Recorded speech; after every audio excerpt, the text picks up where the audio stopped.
Hi there, Chris from TotallyEV, and here I'm doing a dedicated audio review of the new Toyota Prius. If you want a detailed review of the vehicle itself, make sure you check it up on your pop banner or by following the links down in the description below. Down there you'll also find some of the best deals for this vehicle, which you'll be also able to find by scanning the QR code that will be able to be found on your screen. Now to kick off, we have to talk about its audio configuration. And here, across the entire trim range, at least at the time of filming and in UK, you'll find a 6-speaker setup. And indeed, there's no means of actually upgrading, at least directly from the manufacturer. Here, you'll find full range drivers that are found within each of the 4 doors, and then also speakers that are found at the extremities of the dashboard. At least that is what is presumed, because no extra information has been shared by the manufacturer. If I do get that at a later date, I'll pop it down as a note or within the video itself. Now, for you to tinker around with the audio drivers, you want to navigate on the 12.3-inch display. And here I have added the medium setting in terms of the automatic sound levelizer, and also have the adaptive volume control enabled. In terms of the EQ itself, you have got a treble, mid-range, and also bass. Now, I would actually highly suggest removing 2 or even 3 notches in terms of the bass EQ. In fact, if you've got kids who are relatively young, you might want to go to -4 or even -5, because that's actually quite boomy. And I'll touch upon this further down in this video. Now, for you to connect up to the infotainment system, it's fantastic to see that over Bluetooth, you not only have the SBC and AAC codecs, but you also have the highest quality LDAC codec as well. For those of us on Android, it means that you can pretty much wirelessly stream up via Bluetooth to the infotainment system without any sort of audio degradation. Of course, it will be a little bit compromised in comparison to a wired connection, but it is certainly very appreciated and puts itself aside in comparison to the vast majority of other vehicles out there.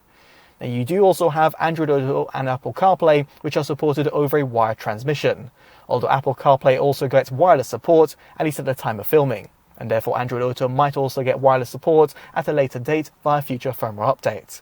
But of course, if you want the utmost audio fidelity, make sure you plug in your smartphone, at least if you're going to be streaming via any sort of apps via your smartphone itself, or indeed playing back local files.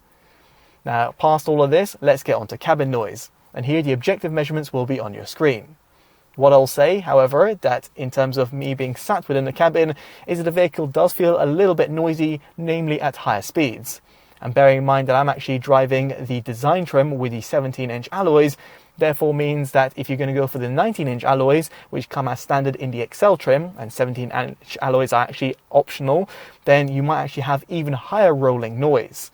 You do have a little bit of wind that is affecting off the A-pillars and the wing mirrors, but it's actually quite minimal. What I'm trying to say over here is that cabin noise isn't exactly the best, nor is it exactly the worst. Now, with all that said and done, let's get into an audio demo. I'll be placing the camera and microphone in 4 separate locations and playing back a track. It's from Priya J and it's titled Like Me.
Now, I do appreciate an audio demo over YouTube is not quite ideal, namely using my microphones, but I thought to provide it as it gives you a bit of a taster as to what to expect. What I'll say subjectively, however, as someone who's reviewed over 800 audio-related devices and over 130 in-car audio systems, is that the stock 6-speaker system will certainly suffice for the vast majority of consumers, but it will certainly feel quite boomy. Let me explain and expand. First off, in terms of the sub-bass tones, they're somewhat cut short. It's no surprise over here because you've not got a subwoofer. Instead, the audio drivers that are found within each of the 4 doors try to give you that a little bit of an extra low-end extension. And don't get me wrong, as someone who listens to EDM, R&B and dance music, it certainly does give you a pretty joyous experience. Although that is also in part thanks to the fact that you have got a pretty hearty and boomy mid-bass reproduction. In some respects, it does feel a little bit overpowered and also a little bit wobbly. Therefore, you might actually want to reduce a few notches via the bass EQ to give you a little bit more of a reference or more flatter sound signature. I say that it is still very much a V-shaped sound signature because your overall mid-range is severely affected by that boomy bass sound. Indeed, over here, when it comes to vocal tracks, both male and female vocals really feel pushed back, and that mid-bass slam really does take a lot of emphasis. Now, you might be quick to say, why didn't you adjust it via the mid-range EQ via the infotainment system? Well, quite simply because it actually added a little bit of an artificial reverb, and therefore meant that it just took away from our overall listening experience. Of course, if you don't really care about that, then make sure you just whack up the mid-range EQ to give you a little bit of an extra boost in the overall vocal tones. Handy, for example, if you're listening to a lot of podcasts. Now, in terms of the high-end extension, I did feel that the treble extension was decent, although it could have been a little bit better.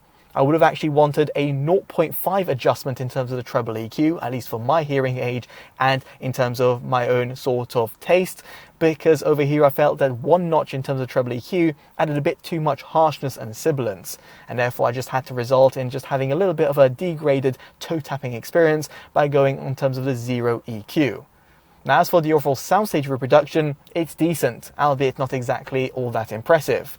This is in part due to the fact that you've got a limited number of audio drivers that are found within the cabin, and therefore means that the overall width and depth just feels a little bit closed. And while it does feel a little bit more intimate while listening to certain music tracks, I did feel that if it had a center audio driver, or for example additional speakers that are found within the doors, or for example towards the rear parcel shelf, it would have been far more impressive. Now, nonetheless, what I'm trying to say over here is that the stock 6-speaker system within the new Toyota Prius does a decent job and will certainly suffice for the average listener, and as a result of this gets our Audio Approved award. However, make no mistake, it doesn't perform all that well across the sound frequency range and has got a really overzealous bass response. Now, I'd be curious to know what you make of it down in the comment section below and how you feel it compares to some of its competitors. If you've enjoyed this detailed independent review, definitely do consider dropping a like, subscribing and hitting that bell notification, all of which would be greatly appreciated. As such, I've been Chris from TotallyEV, and hopefully see you in the next one.